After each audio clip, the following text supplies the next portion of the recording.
What is going on, everybody? Got another video here for you. Here we are going to find the exact value of cosine of pi over 8. All right, so for this one, we're going to use half angle identity. And remember, the half angle identity for cosine is cosine of theta over 2 is equal to plus or minus the square root of 1 plus cosine theta over 2. All right.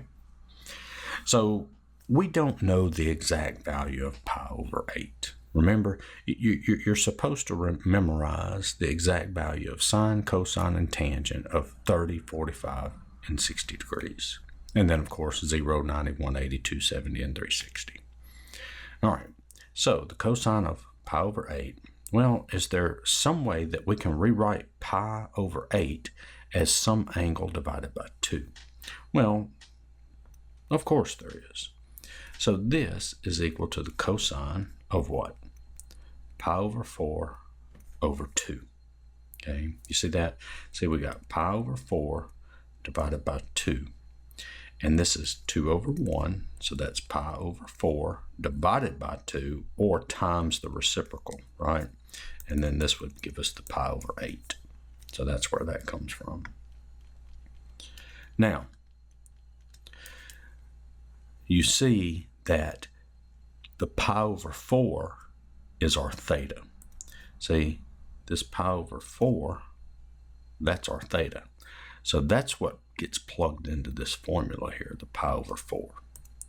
All right, so this is going to be equal to plus or minus the square root of 1 plus cosine pi over 4 over 2.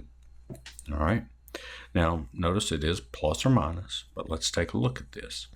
Cosine of pi over 8. Well, where is pi over 8?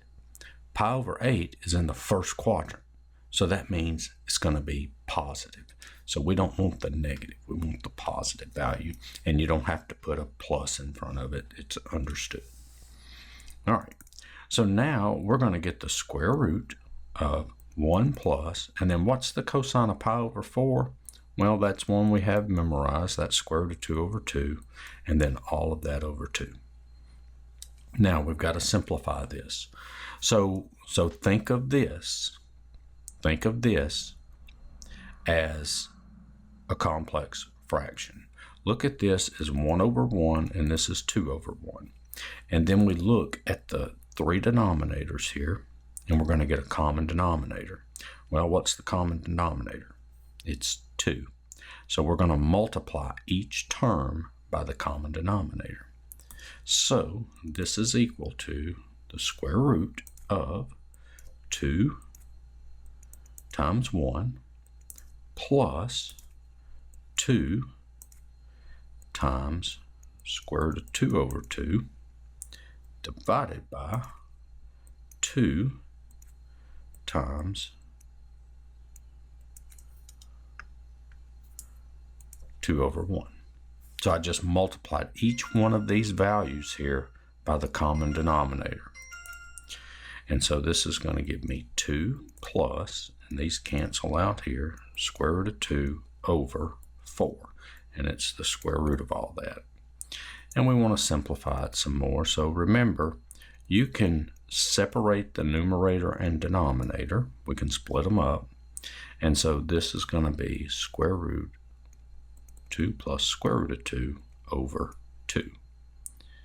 And that's your answer. All right. Well, I hope that video helped. Check out my other videos. Give me a like, share, subscribe, comment. And I will see y'all in the next one. Later.